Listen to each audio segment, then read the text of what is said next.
Coach Indenal. Thanks. Hi. Over to you, Michael. Hi, Dolo. Mike here. Obviously, heartbreaking way to lose it. But you've got to be actually quite chuffed with the character and the way that the team actually put it themselves tonight. I think we did play with some character.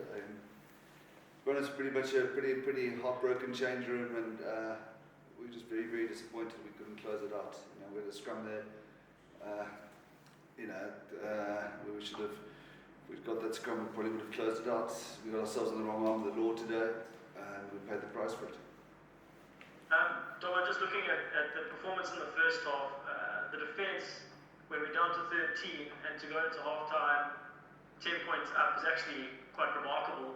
And then on attack, I thought we just made great use of our opportunities. Obviously didn't get many, but every time we did, we seemed to score. So that's got to be encouraging. I mean, we wanted to have more ball, but I don't know what the penalty count was in the end. But we talked the whole week about penalties in the middle third of the field to give them entries in the 22, and we exactly what we did, what we didn't want to do in that respect. I think people are seeing the signs of what we're trying to do in attack. I don't think we had our territorial best today. We tackled very well, and I think we made over 250 tackles, which is a lot of character up here at altitude. Pleased with those aspects, but not that result is, I'm not honest, devastating. Yeah, of course. But at the same time, again, it's another game we're right until the final whistle, obviously, showing that we were as good as the best team on their home turf. Yeah, I think we've proven that in this competition throughout every game. I think this is a 4-point defeat to our biggest margin of defeat. That we can come up here and compete with a team as good as Bulls is great. Guys, other questions from anyone else? Do you think the penalties were down to your team's ill discipline, or were you unhappy with some of the referees' decisions? No, I think Bulls put us under pressure with the way they attacked so hard and directed at us, caused us to offend, and I think some poor discipline on our part. But we knew the penalty count had to be under 10 for us to win, and I think, I haven't seen it, Ashfaq, but in my view, it must be almost 20. So Bulls put us under pressure. We made mistakes. If we kept our discipline, I think it would be a different result. I completely missed what happened to HERSCHEL there in the first half. I mean, you might not be able to give us updates on the extent of the injury, but just give us the picture with what happened there, please. Yeah, he was ill. He was ill before the game. In fact, we had to test him just before the game. He was very ill in retrospect, but we just didn't have another scrum off. Obviously in Pretoria, so he's ill. He's sick. In fact, he went straight from the when he went for the field. He's gone for medical treatment, so he's quite ill.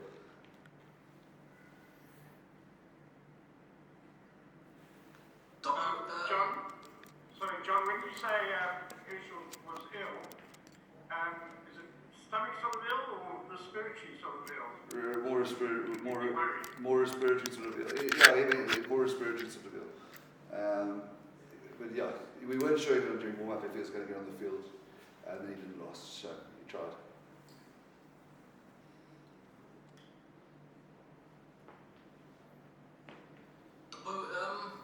Just on, I know we've spoken a lot about the captain's challenge, but just on that challenge, did you understand Jaco's explanation to Adams after the last try, and the Bulls challenged on a try by Edwell in the corner as well? Is there a difference in that? Can you shed some light on it, please? Look, I've seen different applications of the captain's challenge over this tournament. I thought that was right, because I think they challenged for foul play. I'm not sure what is meant by a whistle decision, because then you can challenge for a forward pass which is not whistled. So I must admit to being a little bit confused about it. We wanted to challenge that last try because we thought the ball was picked up in the middle of the breakdown, but apparently you can't because it's not a whistle decision. But then it's a forward pass. But from what it looked like on the outside, it seems spot on to me. If it is not a whistle decision and for foul play, which was the Bulls challenged for. We had the same challenge earlier in the first half. I think Dobson scored a try for foul play, just ours was successful. But Dobson got to challenge for anything in the last 5 minutes? Yeah, Ashfaq, that was my understanding, but I must go reread things properly. Yeah. No, but in the last couple of, in the last 20 minutes or so, the Bulls got a lot of headway with their driving, and they did sort of, you know, they basically ran over your guys to some extent. I know you can't really cry at the spilled milk, but you must really be sorry that you didn't have JD there today. I mean, being one of the guys who stops that kind of thing. Yeah, look, I mean, we knew when JD pulled out on Wednesday, or whatever it was, that was a big blow to us because of his stopping power. We knew the Bulls would be direct, and we know how he doesn't stop and how he carries. So that was a big. Look, David worked hard, but it was a big blow to us. So yeah, because I think they did get some yards on us. You know, what had happened, they would get the yards and we conceded the penalty in the middle of the field, kicked into the corner, and that's how they won the game. But John, just on that second half, the Bulls did go bang bang, score those two Yes. running tries, and it kind of looked maybe that tremendous defensive effort in the first half and altitude that maybe the guys were going to favour it, but they found an extra sort of liter of energy. You must be really happy with the conditioning of the guys to Yeah, I think. for 18. Ken, yeah, I think it's been really good this whole competition. You know, I think every game we've lost or played, or no, won as well as gone, it's been in doubt on the siren to come up here in the altitude like we did. The big disappointment to us was probably, you know, because it was a credit to the Bulls, was that last scrum. You know, it was our scrum. Probably put the ball in that, we probably won the game. So that was probably a bit of a disappointment for us. But in terms of conditioning and where we fought, yeah, very happy with it. No, but just for the last couple of games, I've noticed that the skill levels of some of the handling of that has really seemed to have gone up a couple of notches. And I think in your attacking game, I mean, I think it was that last try that he scored as well. I had a bit of load shedding, so I didn't see the whole game, unfortunately. Yeah. But has there been what's brought that about? Has there been a sort of special effort? Have you put an extra effort in on the skills training in the off season or something? Because it's been a while since I've seen the Stormers with that kind of level of skill with them. Yeah, we have worked on it, Gav. We tried during Super Rugby Unlocked to the Currie Cup where we to improve our territory, our kicking game, and then our accent from the Preparation Cup and Rainbow was to improve our attack, to be able to play more attractive rugby off the base of that pack. We worked a hell of a lot of skills. I think our offloads are the top in the competition, so we have worked hard on it. It's always been work hard, something else has got to go. I thought today was our worst sort of territorial kicking. You know, we were a game I thought the Bulls, with 3 guys back, really handled us well and put us under pressure in terms of the territory kicking game, which had been so good in Durban. But the skills is something we worked on. Oh, just a word on Edwell. I know he's a guy that's rated very highly at the Union. The rest of the country now, you know, kind of think Oliver as 2 very good games of rugby that he's put together now. Just a word on what you saw from him today. Those finishes really were quite classy. You know, it's special the last 3 games. You know, he was so good at Ellis Park, Durban, and today again.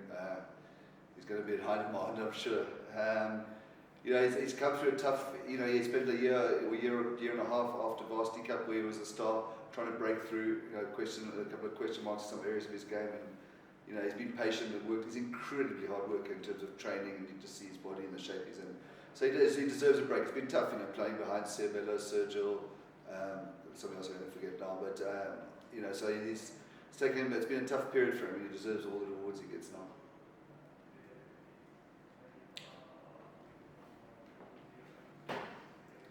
Any more questions? Just on that back 3, do you think that you found your combination for the Pro of 16 coming up? I know Roscoe will be going back, but there have been good, shaky start, but a good game in all. Yeah, look, I think Damien, we haven't risked the temptation to move him back. I think he's been exceptional fullback this whole competition. Still sometimes staggered to see why he gets the criticism he does, because he doesn't put many foots wrong.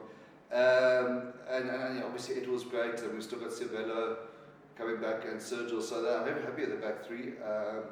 You know, halfback has been a challenge for us. You know, when we lost HERSCHEL, it was 9 and 10 up against Ivan van Zyl and Mornay. I actually thought we did alright there, but that's probably an area that we need to get more dominance, if that's a way of putting it, you know. But I think that today, with with the way we were attacking, we just needed more ball, and that's where the Bulls were good. They deprived us of that. Well, following on from that, Damien, do you think he's settled whatever debate there ever was about his position? I mean, he looks so much more assured with a 15 on his back. I couldn't agree with you more, Jan. And I'll take responsibility. We had a guy called Warwick Galant, and trying to fit them in the team. I moved him at 10. Look, I had a great experience with Damien at 10 when he was a 21-year-old. He was outstanding. But he has done really, really well at 15 for us at the last. So, that's why we didn't move him for this game. It would be too big. And plus we haven't got another fit fullback at the moment. So I think you're spot on. I think he's done, he's just so good at the higher ball. He's worked great off the ball, his defence. We just haven't managed to get the sort of line entries to show his attacking ability to the extent we would like to.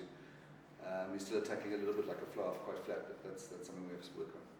Final question, thank you. John, just looking at... Okay, go. Looking ahead, final game, thank you Simon, final game, tackles slipped a bit, although you've made over 100 plus tackles. What do you look ahead to the last game? What do you fix? What do you do more? What do you play more? I think the tackle count was well in the mid 200s. I haven't seen the match stats yet, but at one stage we were tracking over 200. I think that the thing that if we don't concede the penalties we did, I think there were odd slip tackle, but if you're going to make 250, like even 10% is regarded acceptable return regular, it's still going to be 20 missed tackles. Discipline. I thought the Bulls scrummed very well. I think our scrumming can improve. The Bulls scrummed very well. So we're going to rest a lot. France and Kitsi and Damien next week against a good Lions team, and that'll be a nice opportunity for us to give some guys some more rugby. We'd like to be on the sharp end of this competition, but the Bulls have been the best team. They deserve it. Okay, thank you very much, gentlemen.